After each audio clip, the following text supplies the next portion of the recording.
Vous vous apprêtez à écouter le 6e épisode de l'archive de la crypte Whitechapel et ses souvenirs. Lors de la dernière partie, Frédéric Losque prit conscience des secrets se trouvant dans les murs du Bailing, tandis que Lisbeth tenta, comme elle le pouvait à la limite de ses capacités, de soigner Lonelia qui fut victime d'une horrible attaque. Découvrant par le fait même que leur vie était menacée par des sombres hommes de main, nos investigateurs utilisèrent une calèche pour atteindre l'hôpital royal de Londres, l'endroit supposé où ils pourront enfin avoir des réponses à de nombreux questionnements. Pour la suite, vous vous apprêtez à le découvrir lors de cet ultime épisode. Bonne écoute.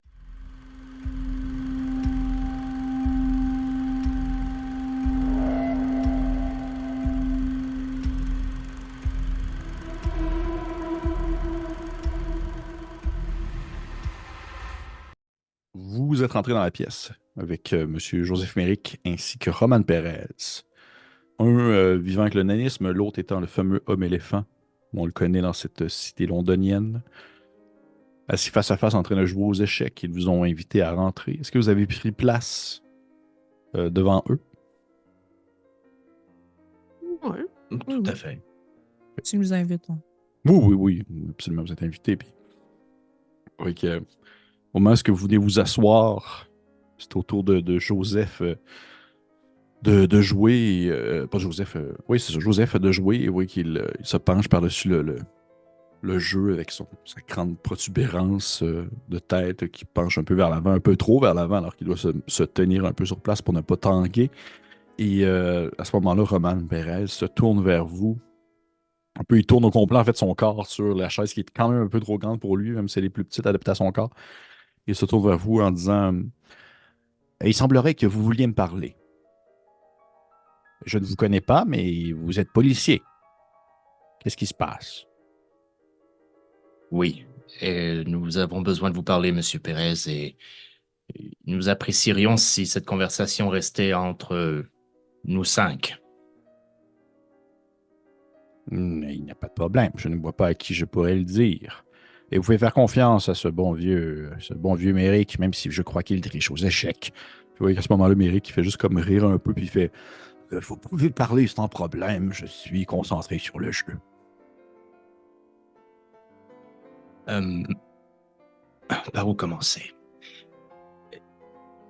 Monsieur Pérez, vous connaissez une certaine... et là, je ne vais pas me tromper, on parle de Joséphine ici et non pas de la mère. Hein? Ou on parle de la mère? De la mère. On parle de la mère. Erin. Ouais, Erin. Erin. Vous connaissez une certaine Erin? Je la connaissais, elle est décédée quelques Récemment. semaines. Oui, Justement. ce fut un très sobre enterrement. J'imagine. Vous... Avez-vous fait partie d'une troupe de cirque Oui, dans votre oui, passé? j'étais à la même troupe qu'elle et son époux. Ils ont font, en fait, celui que son époux a fondé il y a plusieurs années.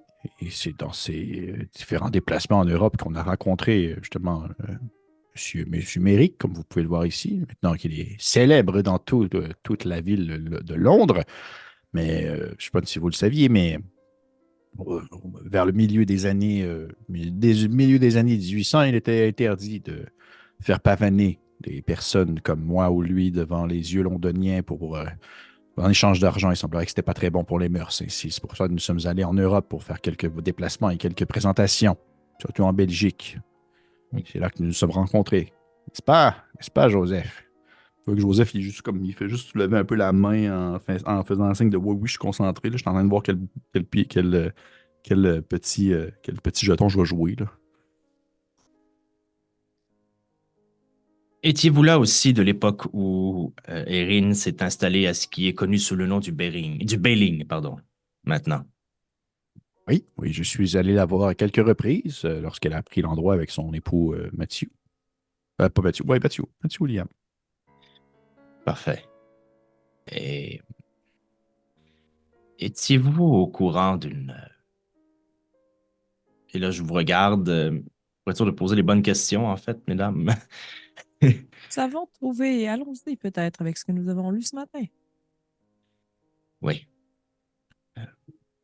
Nous avons trouvé certaines lettres de Commençons par cela, correspondance oui. entre vous et Madame Eliam.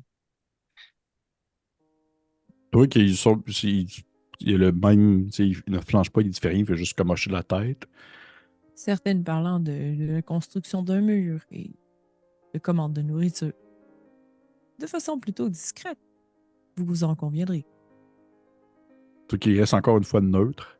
Puis à ce moment-là, tu entends une espèce de échec, alors que Joseph fait juste placer un pion à une place. Puis là, Roman, il se tourne dans la tête, puis il fait comme il dit, donnez-moi quelques secondes le temps que je fasse mon jeu. Puis vu qu'il se tourne vers le jeu, puis il commence à réfléchir. Vous voyez qu'il a l'air d'être un peu plus quick que Joseph sur le jeu en soi. Puis il finit par comme bouger un jeton pour comme se dire un pion, juste pour se dire qu'il s'est sorti d'embarras pendant quelques secondes. Et il se retourne vers vous. Puis il fait oui.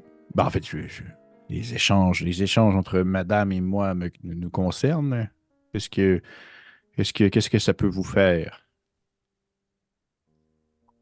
Bon. Nous nous interrogeons sur les causes de la disparition, pas de la disparition, mais les causes de la mort de Madame Eliam. Comprenez que plus vous pourrez nous aider, plus nous pourrons éclaircir cette situation. Et disparition est le bon mot puisque nous n'avons pas retrouvé son corps. Oui. Il semblerait que son corps ait disparu. Vous avez questionné sa fille Tout à fait. et il n'y a pas eu d'hypothèse sur où est-ce que pourrait se trouver le corps. Non. Est-ce que vous avez trouvé, si vous êtes des policiers, est-ce que vous avez trouvé l'auteur du meurtre? Non. Pas encore. Et vous pensez que le secret cachant l'endroit où pourrait se trouver le corps de madame serait quelque part dans mes échanges de lettres avec elle? Non, C'est Peut-être important, plus monsieur. Peut-être plus sur les mystères des choses qui se passent dans cet endroit. vous avez certainement vu à travers la vie circassienne des choses que nous avons de la difficulté à nous imaginer. Je regarde Monsieur Méric, vous êtes des gens hors normes, ce qui ne fait pas de vous en aucune façon des gens non appréciables ou inquiétants. Vous êtes de fort agréable compagnie. Mais nous nous demandions si il y aurait eu à travers vos spectacles ou la troupe d'autres gens hors normes qu'on aurait voulu cacher ou restreindre. Un enfant, par exemple. Je vais vous demander de faire un jet d'équipe, un jet de présence en équipe, en team. Ainsi, si vous avez plus de la moitié l'emporte, mettons que vous êtes maintenant trois, vous devez tous le faire une fois. Si une personne échoue, c'est correct. Si deux personnes échouent, c'est un échec. J'ai échoué. J'ai échoué. Oh, Mais est-ce J'ai qu'on échoué. ne oh mon Dieu! Oh, OK. Oui, que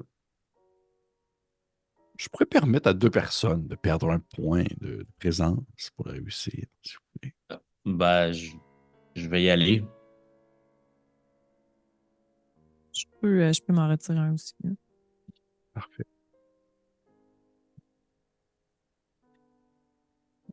Oui, qu'il y a comme eu un moment d'hésitation alors que le monsieur Pérez semblait réfléchir à quoi dire et les trois, vous avez pris la parole à un moment donné. Vous avez, tu sais, t'as fini, là, Nélia, en mentionnant un enfant. C'est vraiment clairement, là, vous savez de quoi est-ce que vous parlez, puis vous n'êtes pas comme en train de juste lancer des lignes pour que ça morde. Là, tu sais, vous êtes clairement au courant de quelque chose. Et oui, monsieur Pérez, il dit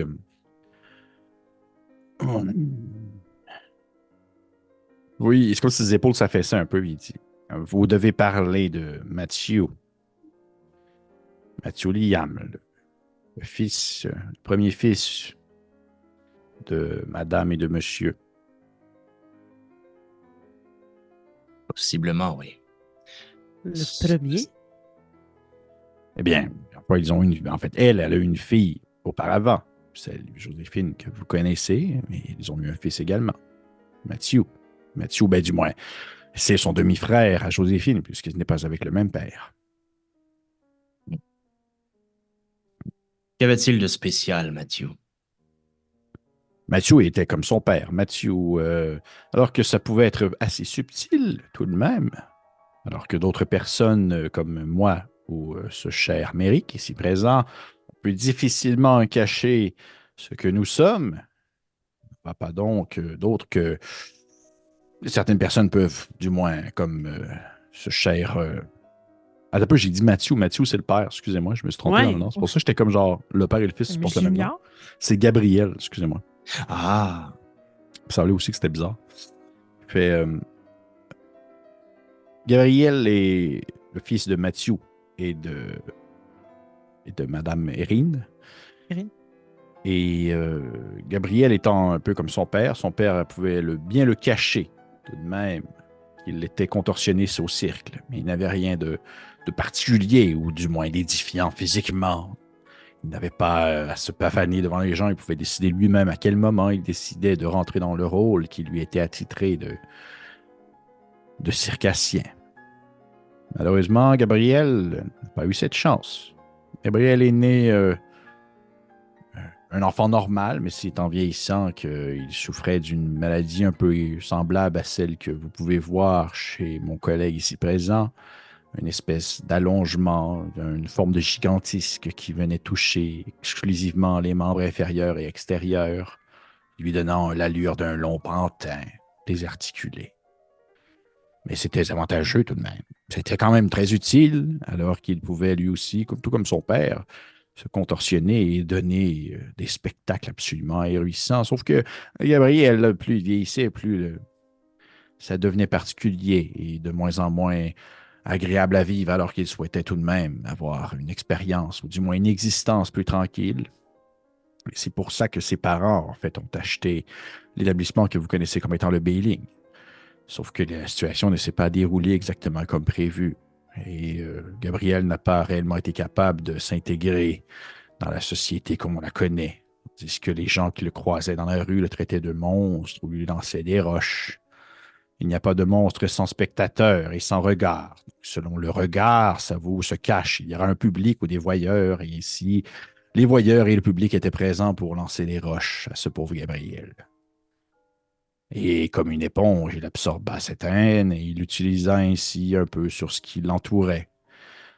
La mère, bien triste, décida ainsi de le garder, bien en sécurité dans le Bailing, caché de tous les yeux, mais lui donnant l'amour d'une mère, puisque il suffit pas une mère de voir un enfant sourire pour être convaincu de la réalité d'une facilité suprême, comme quoi il s'agit réellement de son fils et d'un individu au cœur tendre, bien que Gabriel n'est pas vraiment un cœur tendre, mais plutôt un cœur de pierre qui a été durci avec les années.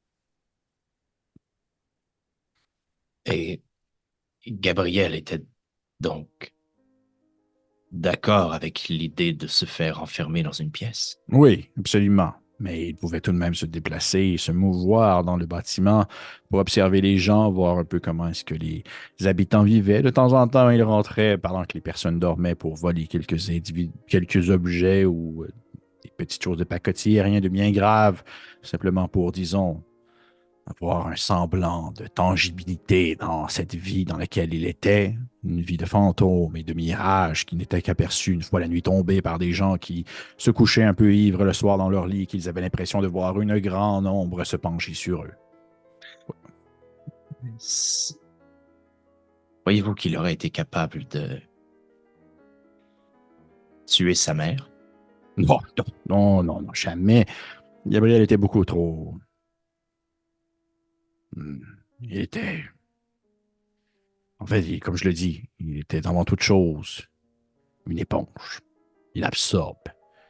De temps en temps, il faut presser dessus pour qu'il s'exprime. Il le faisait de temps en temps. C'était parfois violent, parfois il brisait les objets, mais jamais il n'aurait attaqué sa mère.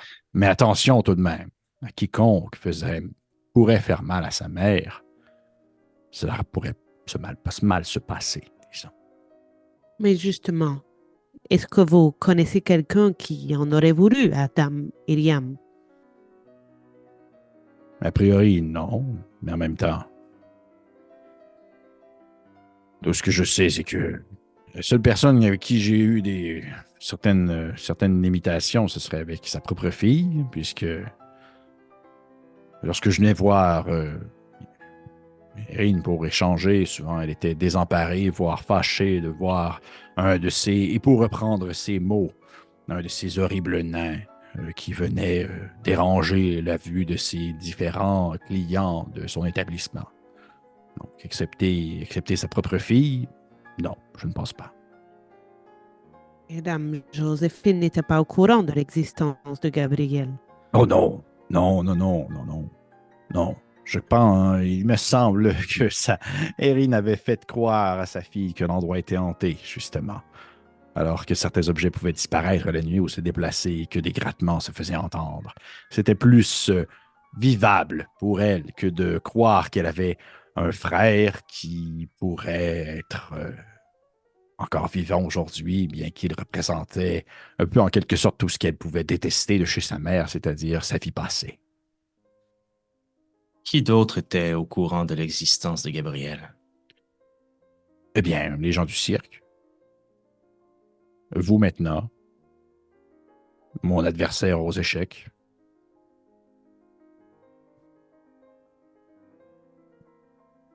Croyez-vous que Joséphine aurait pu aller jusqu'à engager les gens pour peut-être s'en prendre à sa mère?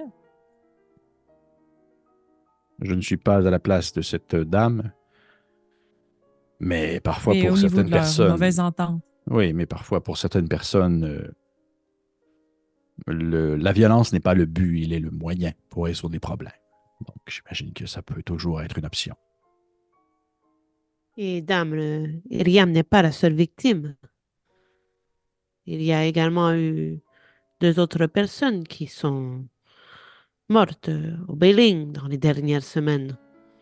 D'accord? Connaissez-vous Noah Morse? Non, ça ne me dit rien du tout. Francis? C'est bien ça? Francis Tancho. Oui, tout à fait. Exactement. Non, ça ne me dit rien non plus. Ce ne sont pas des gens de cirque. C'est pas M. Anderson qui aurait fait quelque chose comme ça. Je crois qu'il nous reste à parler à Joséphine. Lonelia,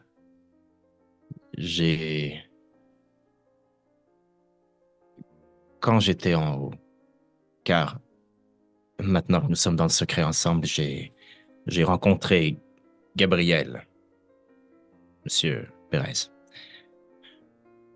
Lorsque j'étais dans sa chambre, il y avait une odeur qui régnait. Vous m'aviez bien dit que la mère de Gabriel devait encore être à proximité du Bailing, n'est-ce pas? C'est ce qu'elle m'a dit. Elle n'avait pas quitté l'endroit. Il a Elle dû la sûrement caché sa main. récupérer. Voilà. Gabriel a été Et D'où le capable de me fait qu'ils ont tirer. vu, vous vous souvenez, je pense que c'est M. Anderson qui avait vu un contorsionniste sortir par la fenêtre. Oh. Oui, Peut-être n'a-t-il pas commis le meurtre, mais qui s'est occupé de prendre soin de sa mère. J'ai plutôt l'impression que l'homme que j'ai vu à l'extérieur est l'homme qui a commis les meurtres. Et c'est la raison pour laquelle les deux hommes qui lui ressemblaient sont maintenant décédés eux aussi. Peut-être que Gabriel s'en est pris aux deux hommes en croyant qu'il s'agissait de l'homme que j'ai aperçu à l'extérieur. et cette personne Exactement. serait probablement intéressée à acquérir le Bailing ou peut-être que Madame Anderson C'est a des peut-être, dettes dont elle ne parle pas. C'est peut-être tout simplement quelqu'un qui a été payé par Joséphine aussi, pour s'en prendre à la mère, et si elle hérite. Et puis peut-être lui a-t-il demandé, puis justement, on se demandait comment il avait pu apprendre que nous avions progressé. Peut-être qu'elle est allée le voir. Peut-être est-il achetable. De manière que vous parlez, désolé, je ne veux pas me mêler de ce qui ne me regarde pas, mais de la manière que vous parlez, j'ai l'impression que vous laissez sous-entendre que Gabriel est encore en vie malgré que sa mère ne soit plus là pour s'occuper de lui. C'est ce que nous pensons. Oui, Frédéric l'a vu il y a peu et moi aussi j'ai cru d'abord qu'elle ne s'agissait pas d'un individu puisque je l'ai vu dans une obscurité. Mais j'ai confiance en ce que Frédéric dit. Oh, Je vous confirme, je l'ai vu de mes yeux vus et il m'a même sauvé d'une chute dangereuse. le Vous pauvre avez enfant. dit qu'il pouvait voyager d'une pièce à l'autre. Il peut très bien aller voler quelques morceaux de nourriture. Oui, effectivement. Le pauvre enfant, j'aurais cru qu'il aurait été mort de tristesse au décès de sa mère. Je dois avouer Il que cherche à communiquer, à tout le moins. C'est ce que je comprends aussi. s'il est encore en vie, vous devez impérativement tenter de le sauver. Il doit Est-ce être.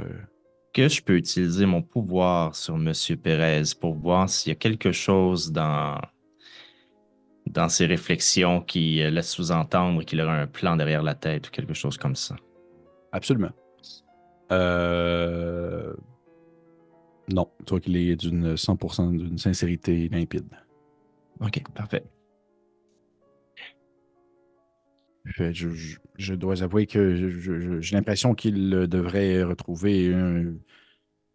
En fait, ce serait l'occasion mieux que jamais de lui donner un semblant d'humanité si vous pourriez le convaincre de se rendre ou du moins de sortir. Parce que c'est sûr que si ça continue ainsi, que la violence ne fait que s'accumuler une fois que sa mère est décédée, il lui reste aucune balise, rien du tout sur quoi s'accrocher. Je ne sais pas jusqu'où ça peut aller, cette histoire. Je comprends très bien, mais si c'est vraiment lui qui a attaqué les deux autres hommes au Belling, la sortie ne sera pas aussi facile. Eh bien, si vous, moins vous pouvez l'avoir, il peut être interné dans un établissement particulier comme celui-ci. Il faudrait que l'homme qui a commis les gestes soit aussi puni. L'homme qui a véritablement tué Dame Iriam. Oui, absolument. Ce n'est pas ce que je laisse sous-entendre. Je ne laisse pas, je ne dis pas qu'un exclut l'autre, au contraire, mais je voudrais mettre un peu plus d'emphase sur les gens vivants plutôt que sur les gens morts, si c'était seulement moi qui décidais. Ça me semble sage. Et là, vous entendez un sec et mat. Alors que M. Perez, il fait comme juste un peu M. Perez, mais Frédéric fait juste comme tasser un peu un jeton, puis vous voyez que M. Perez se tourne de bord, puis il fait ah, mais merde! Vous m'avez déconcentré dans la partie, mais ce n'est pas grave. C'est quand même plus important. Est-ce qu'il y a quelque chose d'autre qu'on peut faire pour vous? Bien. Non, je crois que nous avons toutes les réponses dont nous avions besoin. D'ici, est-ce que nous poursuivions notre investigation? Vous pourriez peut-être écrire une lettre attestant de ce que vous savez de l'état psychologique de Gabriel afin qu'il soit plus facile éventuellement à le faire interner. Oui, absolument, et je ferai signer par M. Traves, qui s'occupe de l'établissement, comme quoi il y aurait un peu plus de substance à donner à cette lettre qu'une simple missive écrite par un nain comme moi. Vous comprenez? Bref, Quoique je... nous si ça vous savons ce dérange. que nous voulions savoir. Oui. Ça ne me dérange pas, je vais tenter de reprendre une vengeance personnelle sur mon pire ennemi. Aux échecs. Merci énormément pour tous ces mots, Monsieur Pérez. Et si je peux vous donner un conseil, vous devriez jouer le système londonien quand vous jouez avec les pièces noires. C'est beaucoup plus efficace pour défendre. Tu vois que José Méric se lève sa tête vers toi et il fait ne lui donnez pas de trucs, franchement. Absolument. C'est malhonnête. Désolé. Bonne partie, messieurs. Au plaisir. Et j'imagine que vous Voilà. quittez. Parfait. Vous quittez l'établissement du médecin Frédéric Traves. Et est-ce que vous retournez jusqu'au Béling? Parce que oui, hein? Peut-être que nous devrions reprendre un cocher. Oui. Oui, c'est pas très difficile du moins à faire appel à partir du moment où vous êtes devant l'hôpital londonien. Là. Ça se trouve assez rapidement. Et, On siffle, là. Tu sais, moi, je suis ouais. habituée, là, je fais la petite. Tu fais la petite sifflette, tu lèves la main, coup de quelques piécettes. L'attitude. Ouais. Tout est dans l'attitude. Ça prend quelques secondes. Un cocher arrive, vous embarque, vous faites le chemin en sens inverse. jusqu'au Bailing. Et lorsque vous arrivez au Bailing, il était peut-être milieu d'après-midi environ. Et vous voyez que là, ça commence à être un peu plus vivant dans la rue. Autour de vous, autour de la zone de Whitechapel, ainsi que le Bailing en soi. Il y a plus de gens, plus de vie, ça parle plus fort, il y a plus de bruit. Il n'y a plus de... L'échelle, il n'y en a plus rien. Les gens sont partis avec des morceaux. Et c'est comme si elle n'avait jamais existé. Et qu'est-ce que vous faites? Vous sortez du cocher. Peut-être que vous avez un réflexe, ou du moins, c'est sûr que Nelia, tu as comme le réflexe de regarder autour de toi en sortant. Là. Mhm. Et c'est difficile de voir dans cette foule présente. Et vous pouvez rentrer à l'intérieur du Bailing. C'est à vous de voir quelle est votre marche à suivre à partir de maintenant. Quand je regarde autour, je les vois pas, là. Je vois aucun des hommes. Parce que je te dirais que rendu là, j'espère quasiment les voir. Ouais, je comprends. Je comprends. Tu essaies quasiment des spotter, là. Tu peux me faire un jet de... Fais-moi un jet de contrôle. Fais-moi un jet de contrôle. Échec. Non. Donc, la foule est présente. C'est 4 individus patibulaires qui peuvent quand même être bien cachés dans une foule. Là. Il n'y a rien qui te laisse sous-entendre qu'ils sont proches, mais ils sont possiblement là, oui. Eh bien, je crois que nous avons 2 options. Nous pouvons interroger Joséphine en mettant de la pression, puisque je ne sais pas pour vous, mais j'ai vraiment l'impression que c'est l'élément déclencheur de tous ces événements. Ou Oui. bien nous pouvons tenter de faire parler Gabriel.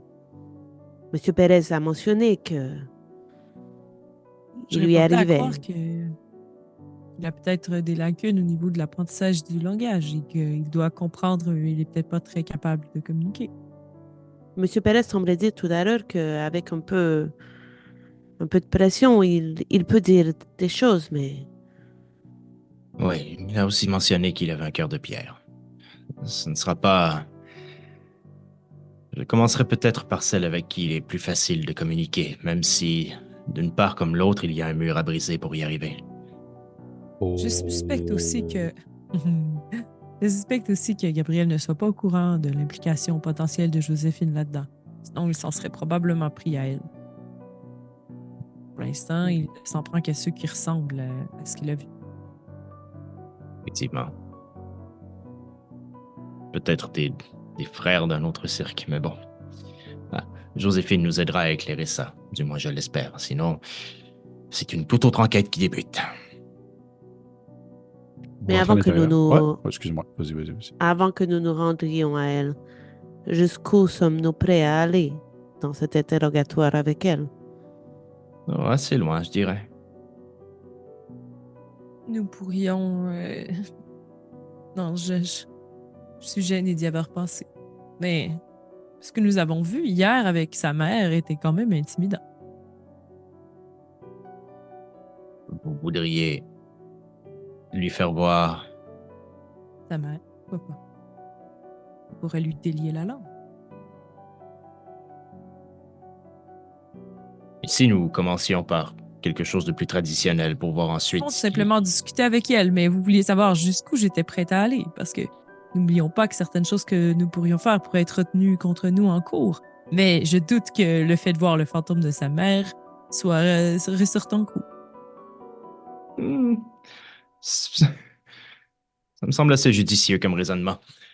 Bon, eh bien, allons lui poser des questions et si nous nous butons à quelque chose de trop solide, je crois que cette option serait peut-être la bonne. Lonelia, vous croyez que ce sera encore possible? Ce serait possible. Je ne sais pas si cela est nécessaire de se rendre jusque-là, j'espère que non.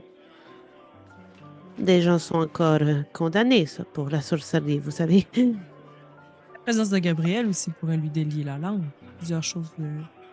Oui, en espérant que J'aurais peur Gabriel... pour sa sécurité. Exactement. Regardez. Et si nous avions cet interrogatoire en bas, dans le sous-sol, nous savons maintenant que Gabriel y a accès. Mais encore là, s'il vient là-dessus alors que nous sommes les seuls présents, ça peut se revirer contre nous. Commençons par quelque chose de simple. Gardons les choses simples. Qu'en pensez-vous? Tout à fait. Allons-y. Vous rentrez à l'intérieur du building. C'est la cohue. Des gens partout, des gens qui payent. Le sang que fait couler à terre, le Nelia, a été bien nettoyé. Il reste quelques taches brunâtres au travers d'autres taches qui doivent être de la soupe et d'autres choses. Et vous voyez qu'au comptoir, le mari vous aperçoit de loin, monsieur Owen Anderson, qui vous voit de loin, puis il vous fait des signes, tu sais, des signes de vous approcher. Et oui, il te regarde sur toi, là, Nelia. Il fait Est-ce que tout va bien? Est-ce que tout va bien? Désolé, c'est un peu le bordel, mais on fait ce qu'on peut. Est-ce que vous êtes correct? Oui, les choses sont entrées dans l'ordre maintenant. Merci. Et est-ce que vous avez trouvé des choses, Frédéric? Vous êtes monté en haut? Vous êtes monté dans une échelle pour aller jusqu'à la pièce avec. Vous êtes sorti par où? Bon. Tout d'abord, Il a dit qu'il était monté dans une échelle. Eh bien, il y a plein de monde qui nous l'ont dit, qui vous ont vu. OK. Je sais sûr que... OK, dans le fond, oui. tout d'abord, monsieur Anderson, avez-vous contracté des dettes récemment avec le Bailing? Vous savez, moi, je m'occupe plus m'occupe plus un peu du service à la clientèle. Disons que c'est ma conjointe qui est plus à l'aise avec les chiffres. Eh bien, nous avons quelques questions à poser à votre conjointe maintenant. Elle est dans la cuisine. Je ne pense pas que c'est le bon moment pour... je peux le voir avec elle, mais elle risque de ne Nous pourrions pas... simplement voir les chiffres, ne voir les cahiers. Oh, je ne pense pas qu'elle va vouloir que vous jetiez un coup d'œil à ça. Ça demeure assez personnel. Je ne saurais même pas moi-même où aller les chercher, en fait, les cahiers, je dois vous avouer. Mais je peux aller lui demander si elle peut vous rencontrer. Commençons par ça, oui. Parfait. Un instant. Vous pouvez vous prendre une place. Prenez une place à une table et je reviens. Très bien. Oui, qui quitte. Il s'en va vers la cuisine. Il rentre. Vous l'entendez jaser avec madame, avec Joséphine, et le ton commence à monter un peu. Et vous entendez une espèce de bruit une ustensile qui a l'air de splasher dans une surface liquide, là. Et il revient puis il fait elle est vraiment occupée, mais si vous dites que c'est vraiment, vraiment, vraiment important, je vais tenter de pallier à votre rencontre pendant que vous l'avez avec elle et tenter de maintenir un peu l'ordre dans le restaurant. Je crois qu'il en va de la sécurité de votre établissement. Je vois. Bon, un instant. Un instant, je vais. Puis, ouais, retourne en arrière. Quelques autres échanges un peu tendus. Vous entendez quelque chose claquer comme une porte ou un contenant qui doit comme ça se faire lancer sur un mur. Et vous voyez Joséphine sortir de derrière la porte avec son espèce de tablier de cuisinière, puis elle s'essuie un peu les mains, puis elle a le visage tout en sueur, elle a chaud dans le train à manger. Elle vous en regarde avec un air un peu comme là, j'ai des choses à faire. Elle a le toupette frisoté, un brin, elle a une espèce de couteau de cuisine dans les mains qui arrache dans ses poches. Elle vous regarde, elle fait qu'est-ce qui se passe? Qu'est-ce que je peux faire pour vous? Madame Anderson, nous allons vous poser quelques questions et à ce moment-ci de l'enquête que nous menons pour vous, il sera important de répondre avec la plus grande franchise. Donc, à ce moment-là, tu dis ça, puis tu vois qu'elle s'essuie un peu ses cheveux sur sa tête, elle rajoute un peu son tablier, puis elle fait voulez-vous qu'on aille dans le salon privé? Ça me semble être une excellente idée. Elle fait ouais, suivez-moi. Donc, elle débarre la porte, elle rentre, elle vous laisse rentrer, elle vous fait asseoir au même endroit où vous êtes assis la première fois. Elle s'assoit en face de vous, fermez la porte. Elle fait qu'est-ce que je peux faire pour vous? Est-ce que l'enquête a avancé? Est-ce que vous avez découvert des choses? Dis bon, mon époux oui. m'a un peu expliqué hier et toute l'histoire, mais je ne sais pas d'autres informations. Lonelia, je vous laisse l'honneur de poser la première question. Madame Joséphine, est-ce que vous êtes impliquée d'une façon quelconque dans le décès de votre mère? Fait que tu dis ça, puis elle fait comme une face, là. Genre, fait que ses yeux viendront comme des billes, encore une fois. Et elle devient raide comme une barre, puis elle fait mais de quoi parlez-vous par le bon Dieu de... Il dit je je prends le temps de contacter la police de Londres pour ouvrir une enquête. Et vous finissez par me dire au bout de 2 jours que je suis peut-être... Ouais, qu'est-ce que vous laissez sous-entendre? Qu'est-ce que vous laissez sous-entendre? Auriez-vous contracté Euh, des dettes avec le Bailing dans les derniers mois? L'établissement, ça coûte quelque chose, ça coûte cher. D'attribution, c'est moi qui prends le contrôle depuis le décès de ma mère. Effectivement que ça l'a coûté très cher, oui, mais je ne suis pas en train de mourir sous une pile de dettes, non. Mais avant le décès de votre mère, Eh bien, l'établissement c'était ma mère qui était en contrôle du Bailing. Vous avez bien dû voir les chiffres lorsque vous avez repris l'établissement. Vous avez bien dû voir dans quel état étaient les dettes. Tu sais, elle baisse un peu les yeux. Elle les relève, mais pour les pointer sur Lonelia. Elle dit mais vous voulez parler de dette ou vous voulez parler de laisser sous-entendre que j'ai quelque chose à voir avec la mort de ma mère? Qui aurait pu Continuons de tourner profiter autour de la du mort pot. de votre mère? Qui aurait pu profiter de la mort de votre mère à part vous? Mais justement, c'est pourquoi est-ce que nous avons engagé des gens pour que vous trouviez quelqu'un à coffrer, pas pour que les regards se tournent vers nous. C'est Mais assurément que répondez à nous la sommes. question, madame. Mais quelle est votre question? Non, il n'y avait pas de dette en soi. Au contraire. Au contraire, Mathieu avait fait un très très bon montant d'argent lors de son cirque et dans les voyages en Europe. Et ça l'a permis d'avoir un immense coussin lors de l'achat du Bailing. Y Et a-t-il des gens qui... possiblement, Pardon. Allez-y, Lonelia. non, vous allez probablement peu aimer mon intervention. Allez-y, Frédéric, vous êtes plus poli et moins direct apparemment. Bon. Euh, Y a-t-il des gens qui vous auraient montré un intérêt à acheter le Bailing et qui auraient intérêt à ce que le Bailing baisse en réputation? C'est arrivé à quelques reprises depuis la mort de maman, oui, que des gens sont venus pour acheter le Bailing. C'était des investisseurs étrangers, c'était des Londoniens qui étaient riches. Mais au contraire, je veux dire, c'est beaucoup plus avantageux pour moi de le prendre en charge et de maintenir l'établissement en place, de maintenir la ligne. C'était quand même, c'est familial comme endroit. C'est- Vous dites que c'est familial. Est-ce que certaines personnes auraient été tassées de l'entreprise familiale? Non, avec moi, maman, Mathieu qui est décédé il y a un temps. Bien, Lonelia, allez-y. Mes questions si simples ne semblent pas percer le mur de... Parmi ces compétiteurs ou parmi ces gens qui vous ont approché pour peut-être prendre l'endroit, y en a-t-il qui ressemblaient étrangement aux gens que nous avons, aux gens qui sont décédés ici et que vous avez dans votre sous-sol en ce moment? De quoi parlez-vous? Mais répondez à la question, madame. Mais ça ne me dit absolument rien. Je veux dire, des messieurs chauves, un peu à l'air méchant, ça se voit à tous les coins de rue. Bien non, les gens qui étaient venus pour les acheter, c'est surtout des messieurs un peu pompeux avec les cheveux frisés et des petites moustaches. Attends, les monsieur Chauve, là, qui traînaient dans l'endroit que tu nous disais, là, qui est venu quelques fois avant les meurtres, il leur ressemblait-tu au niveau de la description qu'on avait eue? Et Puis lui, il est pas mort, celui qui traînait autour. non. Hmm.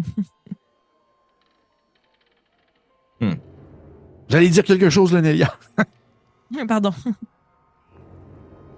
Eh bien, vous parlez de l'importance de la lignée familiale. Saviez-vous que vous n'êtes pas seul comme descendante d'Erin et Iriam? Je veux que en tout cas, elle a comme un... ça prend quelques secondes avant qu'elle semble comme analyser et comprendre ce que tu viens de lui dire. Puis, à un moment donné, tu vois ses yeux se plissent et elle fait de quoi parlez-vous? Votre mari vous fait des cachotteries, ma chère. Je vais Bien, ma sortir la mère. photo. Tu qu'elle regarde la photo. Elle dit, maman a eu, oui, elle a eu un autre fils, mais il est décédé en jeune âge. Gabriel, je crois son nom. Il était malade, il souffrait de difformité. Gabriel n'est pas mort. Qu'est-ce que vous racontez? Vous êtes certainement au courant de cette pièce avec la porte briquelée. Il sera difficile de la manquer maintenant, nous l'avons défoncée. Pas la brique, mais la porte. Oui. De l'autre côté de ce mur. C'est la chambre de Gabriel. Racontez n'importe quoi. Gabriel est mort. Pourquoi est-ce qu'il se cacherait dans une chambre? Qui est-ce qu'il nourrissait? Comment est-ce qu'il fait pour vivre au quotidien? Comment est-ce qu'il fait pour... Est-ce que vous avez vu son cadavre? Mais non, je n'étais pas en contact avec ma mère au moment de son décès. Donc, rien ne prouve que c'est vous qui avez raison. Mais qu'est-ce que ça changerait que Gabriel soit encore en vie? Il est bien trop... C'est un...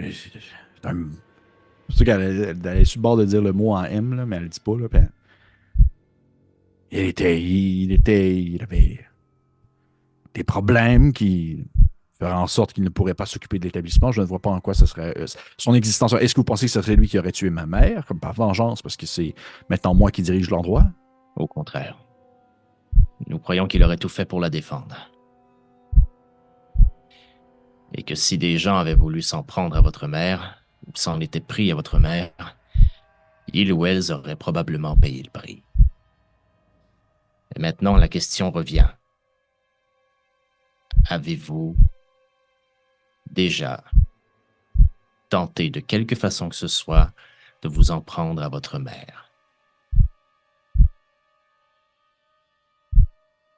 Qu'est-ce que vous essayez de prouver? Vous essayez de prouver que... Vous essayez de prouver au final que la solution la plus facile, c'est la seule et vraie...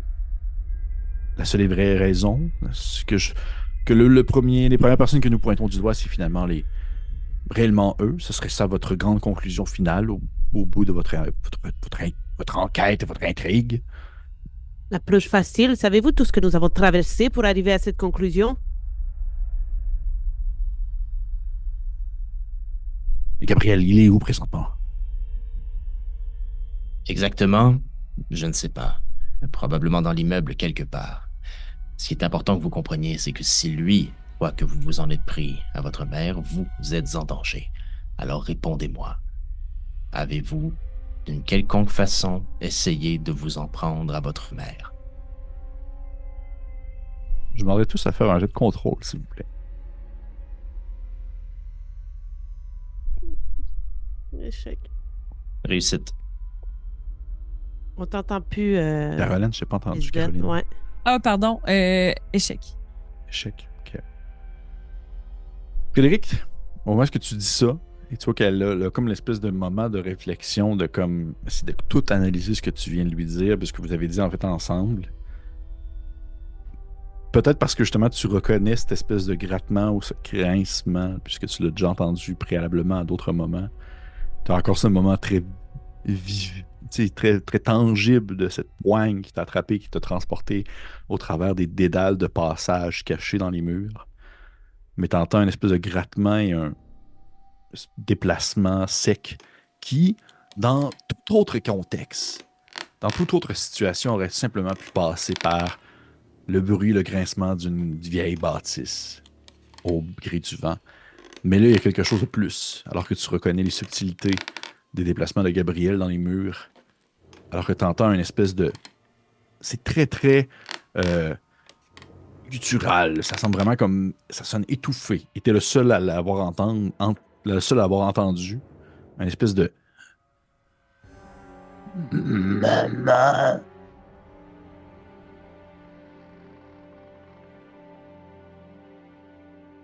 Et tu le sais qu'il est dans la pièce avec vous présentement. Là. Gabriel.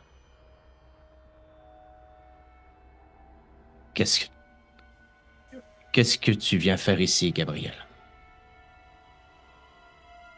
Ok, Joséphine, vous parlez avec les esprits? Quoi? Est-ce que vous parlez? Gabriel n'est pas là. Chut. Gabriel?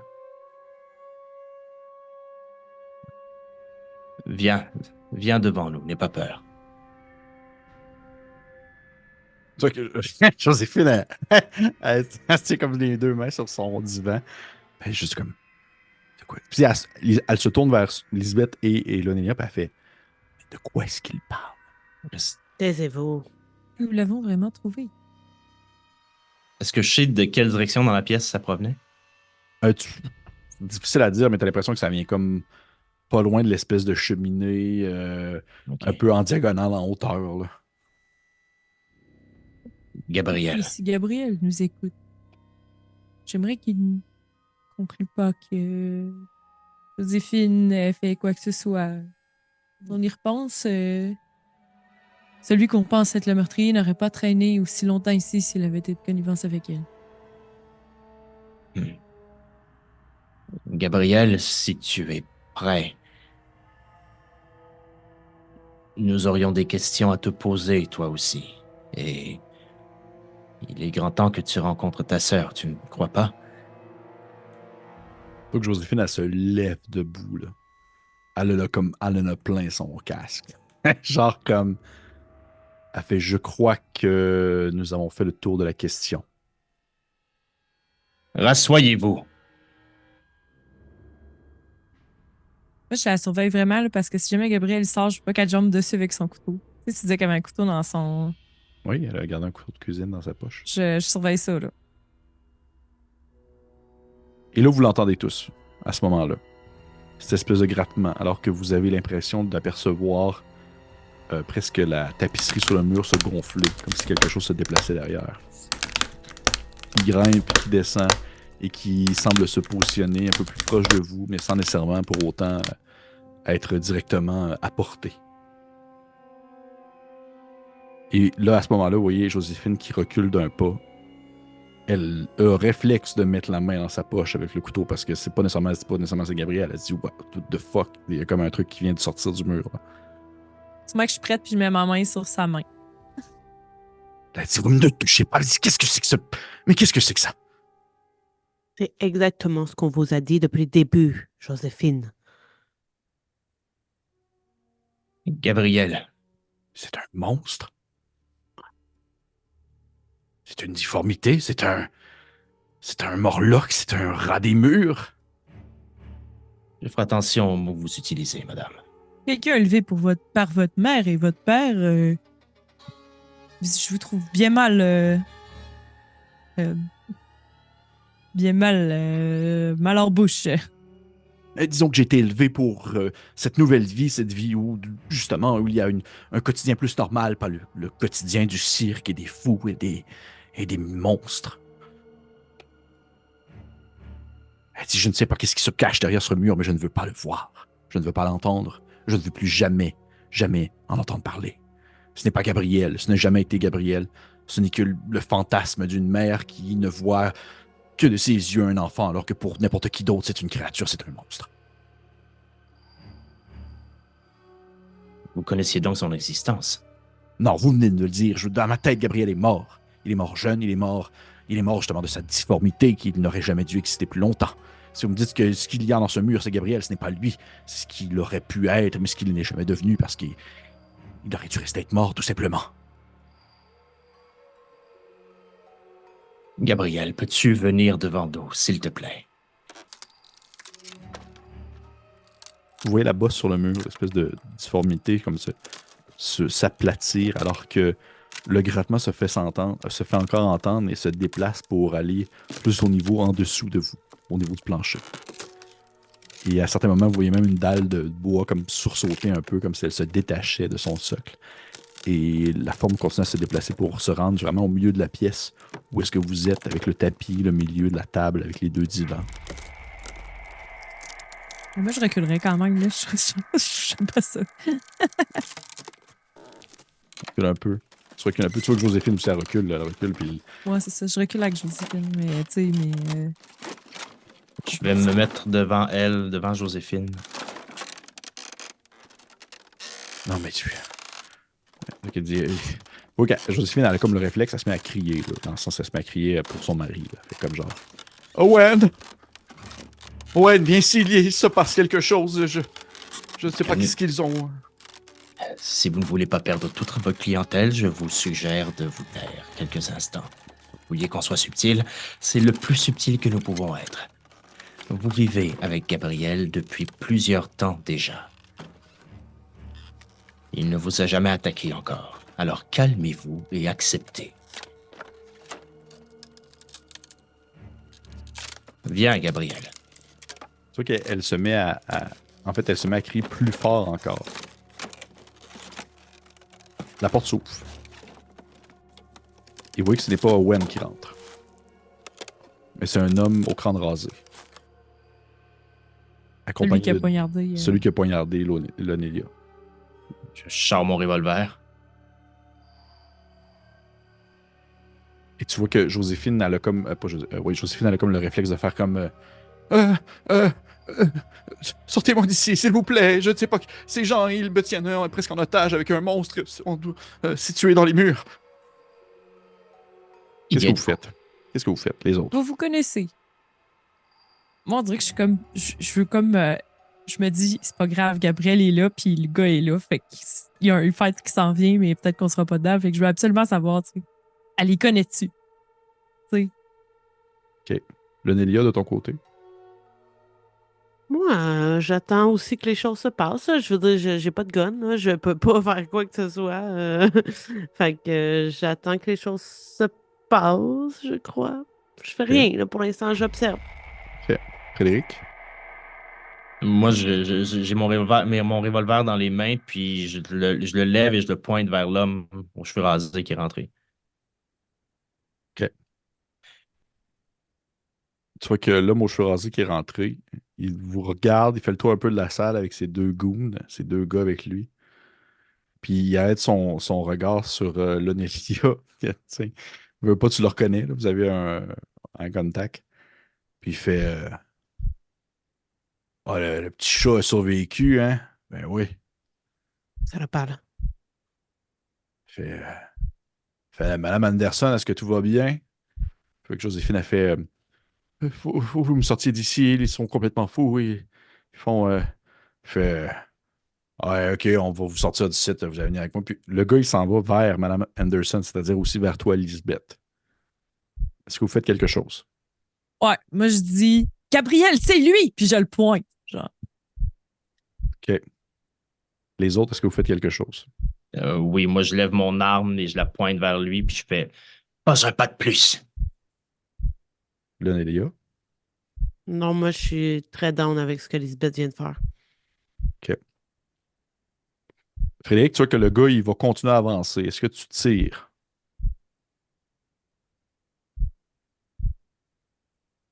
Euh, je vais...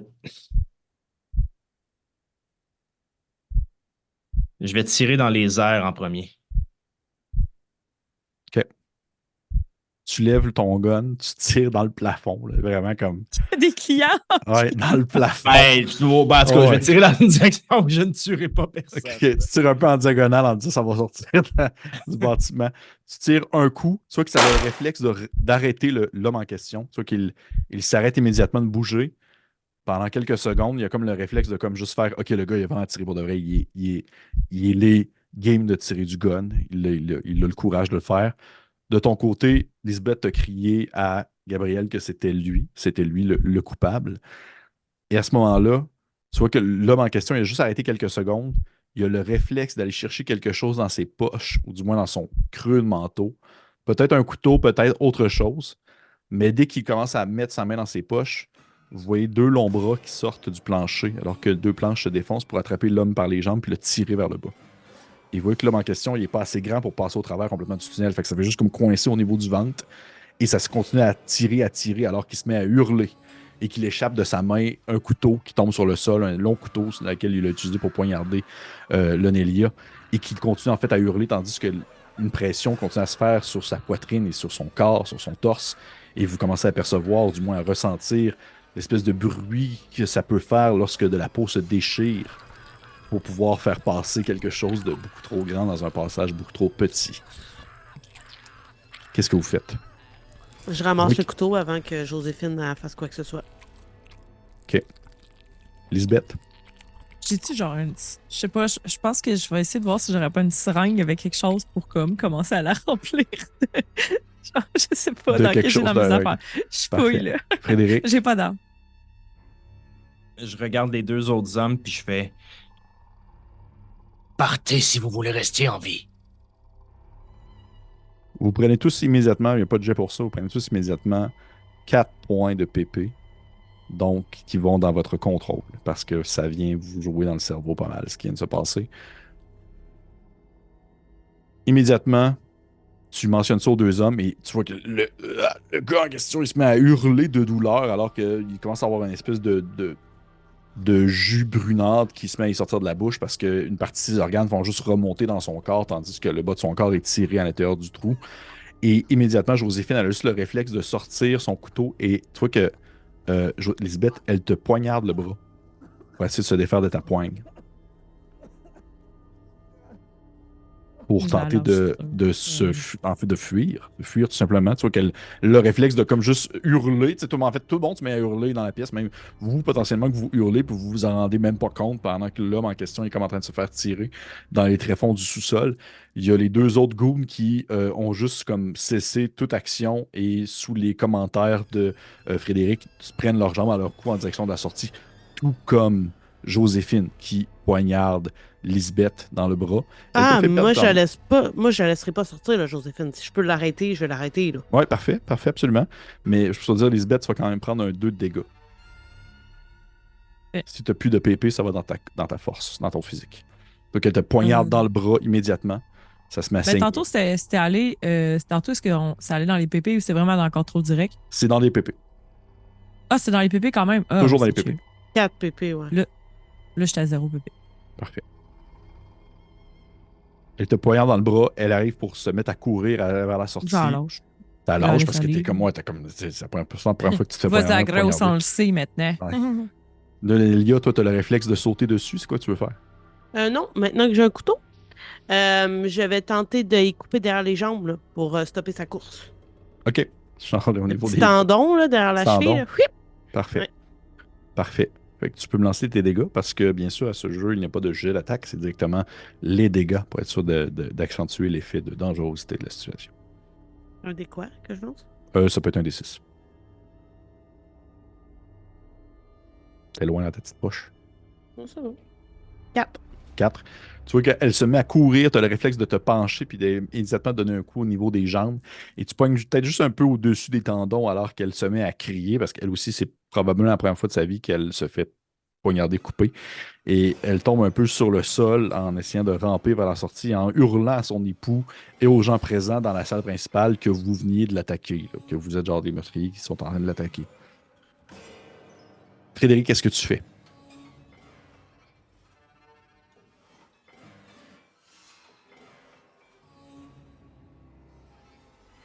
Je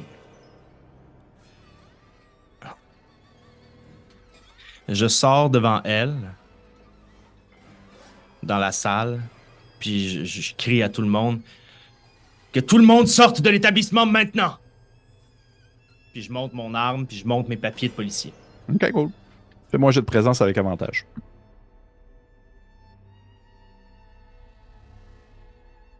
Réussi. Réussi. Tu vois que le monde sont comme genre, c'est comme, oh, il se passe de quoi? C'est Scotland Yard, puis la police de Londres, puis ça veut pas, il y a eu des rumeurs comme quoi il se passait des choses dans l'établissement depuis quelques jours. Là. Fait que tu vois que les mondes ramassent leur affaire, les gens commencent à sortir. T'as Owen qui s'approche de toi, puis qui fait comme genre, mais qu'est-ce qui se passe? Où est Joséphine? Ben, Joséphine est par terre, là, non? Oh oui, mais il est en train de te regarder toi, là, il l'a pas vu encore. Ah, ok. Owen, Joséphine est là. Éloignez-vous. Fait, mais pourquoi elle était blessée? Qui l'a attaqué? Le meurtrier? C'est... Assoyez-vous, c'est compliqué. Puis je pousse un peu. Ok, ouais, t'as réussi ton jet de présence. Toi, qui va comme genre juste circuler un peu pendant ce temps-là. L'homme qui est en train de se faire tirer dans le sous-sol, oui, que ça fait quelques secondes qu'il a arrêté de bouger, alors que on dirait, ça semble avoir aussi arrêté de tirer. Et immédiatement, vous entendez une espèce de glissement, ou du moins quelque chose qui a l'air de se déplacer très très vite, une espèce de dans le souterrain en direction de Joséphine sur le sol. Joséphine, c'est le moment ou jamais. Avez-vous essayé de mettre fin à la vie de votre mère? Faut que Joséphine est sur le sol en train de crier parce qu'elle s'est fait poignarder dans les jambes. Puis elle fait juste comme hurler en larmes que oui, c'est elle. C'est elle qui a engagé le gars, pas de cheveux. Puis que le gars a pas de cheveux, ben, il est mort. Là. Puis elle le pointe du doigt, là, c'est lui qui est encastré en partie dans le sous-sol. Puis qu'elle comprend pas, il est rendu où le corps de sa mère. Puis elle comprend pas pourquoi le corps de sa mère a disparu, puis pourquoi il y a eu d'autres meurtres. Elle a rien à voir avec les autres meurtres. Dommage.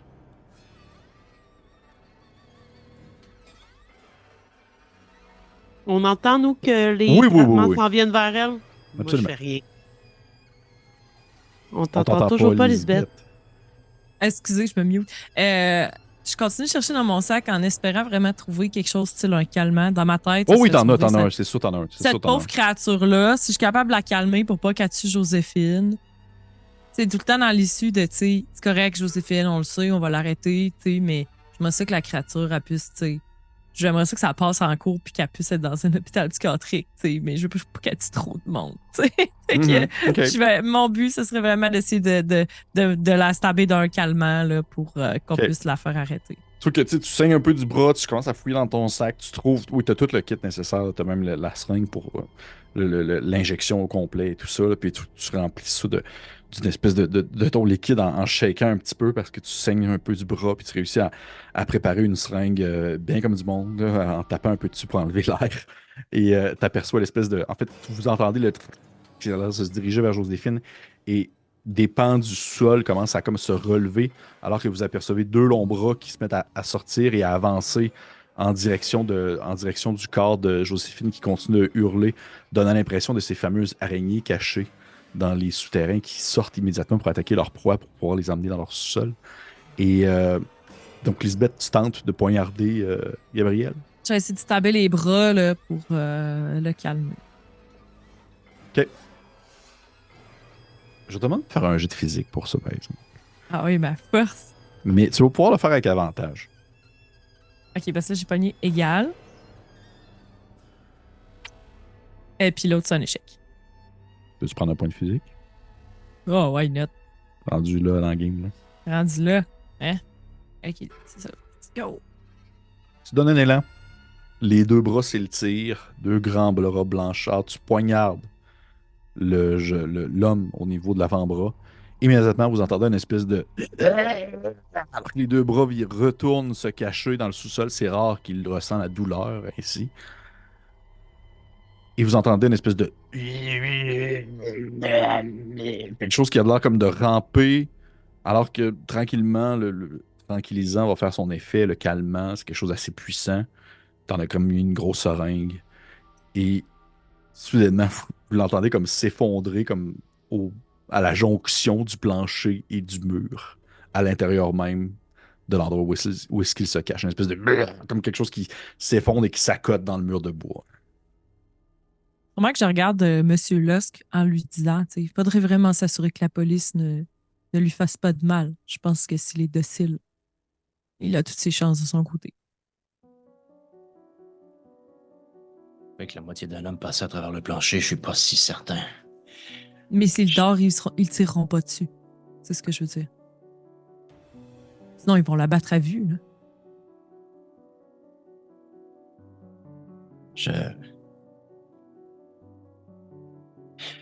Je prends mon fusil. Mhm. Je tire le restant de moitié de corps qu'on voit sortir du sol dans la tête. Mhm. Toi, tu tires un coup, puis il y a comme une petite pulsion, comme si la personne était. Comme si elle était encore vivante au moment que tu l'as tiré, là, puis ça l'a comme achevé. Là. OK. L'Onélia, puis-je vous prendre le couteau, s'il vous plaît? D'accord. Je lui tends. Lisbeth, avez-vous du désinfectant? Oui, Peut-être. J'essuie le couteau, puis j'essuie le manche. Je le mets dans la main du gars qui est dans le sol. et je me coupe avec le poignard sur les côtes. Ce sera de la légitime défense.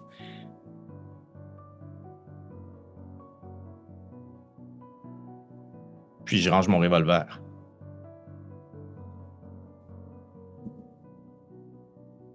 Vous entendez juste Joséphine qui se met à hurler, là, alors qu'elle a comme l'espèce de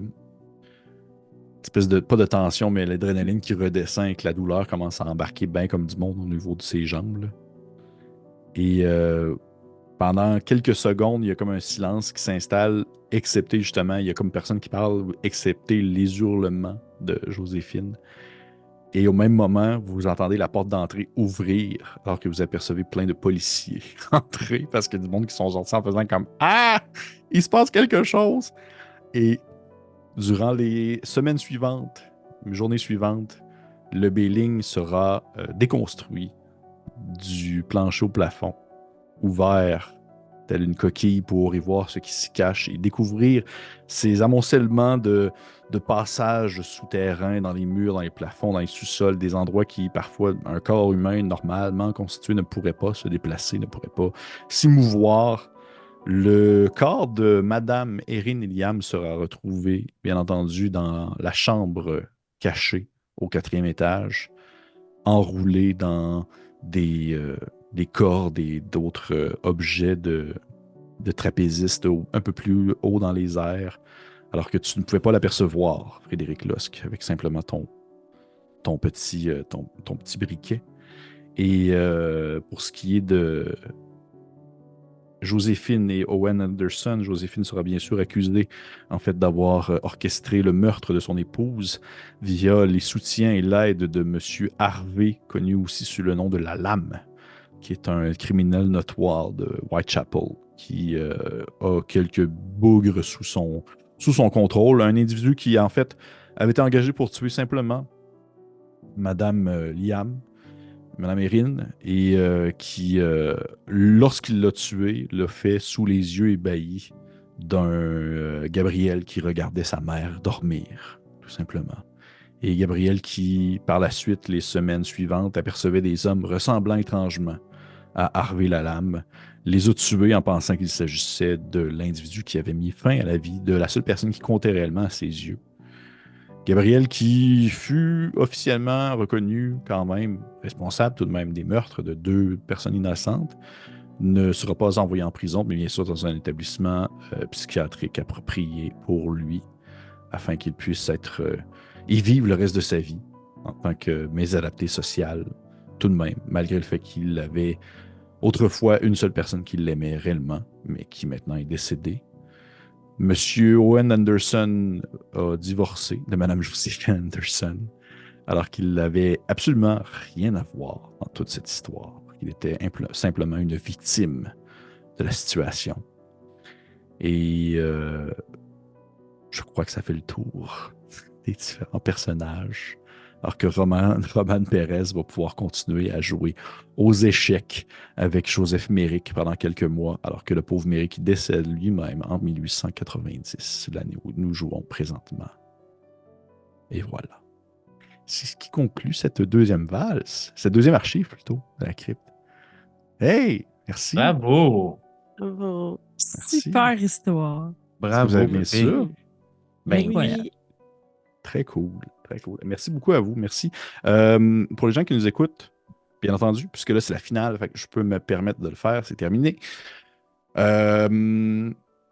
Si vous avez des questions, vous pouvez les mettre en commentaire. Bien entendu, mes invités, moi-même, si bien sûr ils le peuvent, ils et elles le peuvent, on va faire un petit Sunday, qui sont nos vidéos exclusives disponibles sur Patreon, sur lesquelles on revient sur notre expérience du moment, sur notre partie, tout ça, sur comment est-ce que vous avez trouvé ça, etc.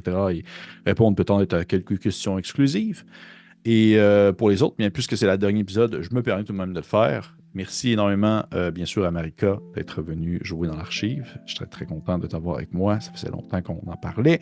Merci également aussi à Jonathan le duc, qui est venu depuis son sous-sol des dragons pour venir jouer avec nous. Merci beaucoup, Jonathan. C'est très, très, très apprécié. Je vous conseille fortement d'aller voir ce qu'ils font. Je l'ai commencé votre campagne il y a de cela un certain temps. Je la suis toujours et j'aime beaucoup ce que vous faites. Et j'apprécie particulièrement aussi vos courtes aventures one-shot ou en 2-3 parties que vous faites, que ce soit autant horrifique comme animé par... Comment ça s'appelle déjà cette série-là? C'est Ça me fait peur. Ça me fait peur. J'aime beaucoup le nom de la série. Ou aussi également les aventures de Everyday Heroes que vous avez faites avec Marika, entre autres, qui était très cool. Et merci également aussi à Caroline Simard, connue aussi sous le nom de Carozène, ou Caro pour les cools, comme moi, qui peut l'appeler même au quotidien, qui est une streameuse sur Twitch, mais également aussi une amie. Et je vous conseille fortement d'aller voir ce qu'elle fait, autant sur sa chaîne Twitch, mais également aussi sur sa chaîne Il était une fois, sa chaîne de One Shot, où elle expérimente... Histoire d'un soir. Histoire d'un soir, mon Dieu, merci. Histoire d'un soir où elle expérimente différents types d'aventures avec son système maison qu'elle a fait elle-même. Donc, Il était une fois. Il était une fois, exactement. Voilà. Merci à vous trois. Et on se retrouve ainsi pour les gens Merci, qui sont... Pépé. Ça fait plaisir. Merci à toi. Merci, ça fait plaisir. On se retrouve pour les gens qui nous écoutent présentement et qui sont Patreon, sur Patreon pour justement un petit retour plaisant sur l'aventure d'ici quelques minutes. Et pour les autres, on se dit à la prochaine fois. Au revoir. Prenez soin de vous. Et je cherche encore mon mot de fin. Je cherche de quoi, là, quelqu'un comme genre... tu sais, en anglais, tu avais genre la créature qui disait Hello, boys and ghouls. Mais là, je cherche de quoi comme en français pour la fin, mais j'ai rien. Là, je trouve rien dans tout. Genre, bonsoir, les vampires et les. Je sais pas. Fait que, bref, à la prochaine. Au revoir.